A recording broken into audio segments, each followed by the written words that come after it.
Hi, friends. Papa Dale here, and we are embarking on lesson number 18 of our series of over 100 lessons on historic Orthodox Christian teachings. And the series is called Bible Nutshells. This one is Bible Nutshell number 18. God is unchanging. In theology, they call that the immutability of God. So let me put on my reading glasses and we'll get right to it here. So I got to read my notes down here. I'm old. I can't just remember all this stuff. I got to have notes. So anyway, what do we got here? Bible Nutshell number 18. God is unchanging. God's being and attributes, along with the ethical commitments that he has given, cannot change. These are called his necessary attributes and also called his contingent attributes. For I am the Lord, I change not. Malachi chapter 3, verse 6. Called immutability, this means, among other things, that God is committed to being God and that he is the same yesterday, today, and forever. Hebrews writer says in Hebrews 13:8, quote, Jesus Christ the same yesterday, today, and forever. This is ontological immutability. Ontological means the very essence of a thing, the very nature of a thing. So this is ontological immutability. God cannot change his nature. See also Numbers 23:19, 1 Samuel 15:29, Isaiah 46:9 through 11, and Ezekiel 24:14.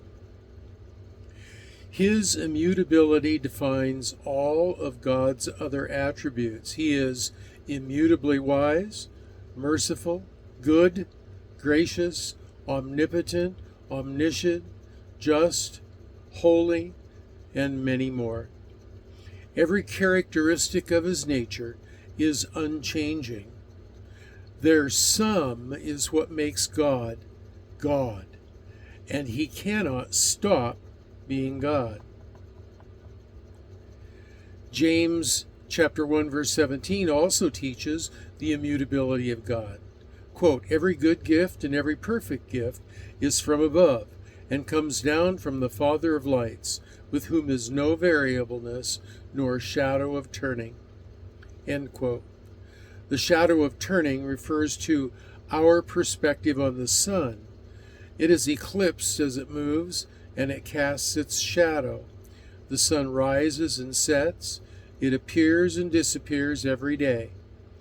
It comes out of one tropic and enters into another at certain seasons of the year. But with God, who spiritually speaking is light itself, there is no darkness at all. There is no change with him, nor anything like change. There are several logical reasons why God must be immutable.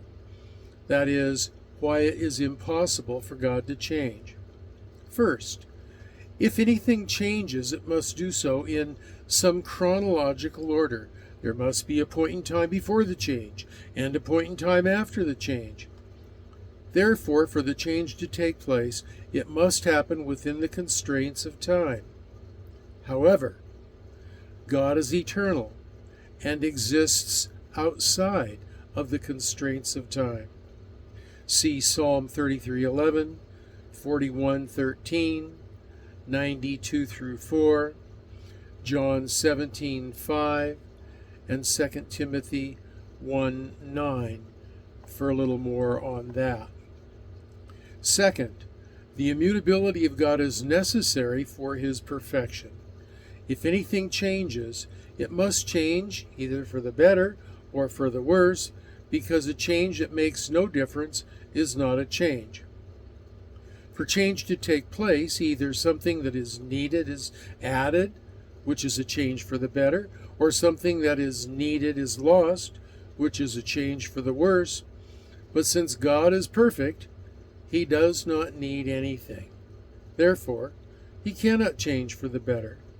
And if God were to lose something, he would no longer be perfect. Therefore, he cannot change for the worse. Third, the immutability of God is related to his omniscience. When someone changes his or her mind, it is often because new information has come to light that was not previously known, or because the circumstances have changed and require a different attitude or action.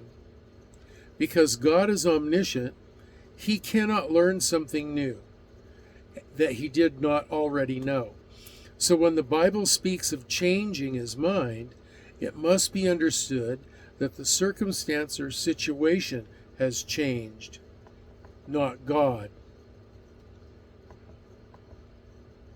When Exodus 32:14 and 1 Samuel 15:11 through 29 speak of God changing his mind, it is simply describing a change of dispensation and outward dealings towards men.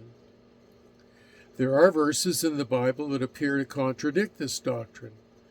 Examples of this are found in Jeremiah 18, Exodus 32, 1 Samuel 15, and Numbers 23. The resultant theological tension is explained through viewing passages portraying God as having a change of mind as anthropomorphisms, in which case the language describing God as having a change of mind is just an accommodation to our finite human minds. It is a literary communication device used to enhance and nuance human understanding. There is one fundamental principle with God that does change. That is his relationship with a sinner who repents. We were once children of wrath, according to Ephesians 2:3, but now, as believers in and followers of Christ, we are the sons of God, according to 1 John 3:2. God's unchanging nature is good news for Christians and all people. It is the opposite of the pagan belief. The gods of paganism are capricious and temperamental. Yahweh's immutability guarantees that God does not change his mind or go back on his promises. Christians can find assurance and peace of mind in knowing that the God who brought them out of darkness into his marvelous light is the God who will carry them through into eternity. The unchanging God, that is our God, Yahweh. Like we said a minute ago, when Scripture discusses God changing his mind or changing his plan or changing something that is a fundamental thing, then that has to be seen as some kind of literary or human accommodation, because otherwise God would not be God. And God is God. God cannot stop being God. He cannot change his nature. He is what he is. We'll discuss this in another lesson on omnipotence, but the fact is that we often say that God can do anything, that God can do everything. It's not true. God cannot do things that are contrary to his nature. He cannot lie. He cannot be inconsistent. He cannot violate the laws of logic. Why? Because they are the fundamental essentials of who he is, of his very nature. So we'll discuss that a little bit more in another lesson. But for now, Bible nutshell number 18, God is unchanging is in the rearview mirror. And don't forget, if you have questions or comments, you can always leave them in the comment section at the end of the video. Or you can connect with me on my Facebook page, Dale Warren at Facebook. You can find me there. And until our next video, you all have a blessed day.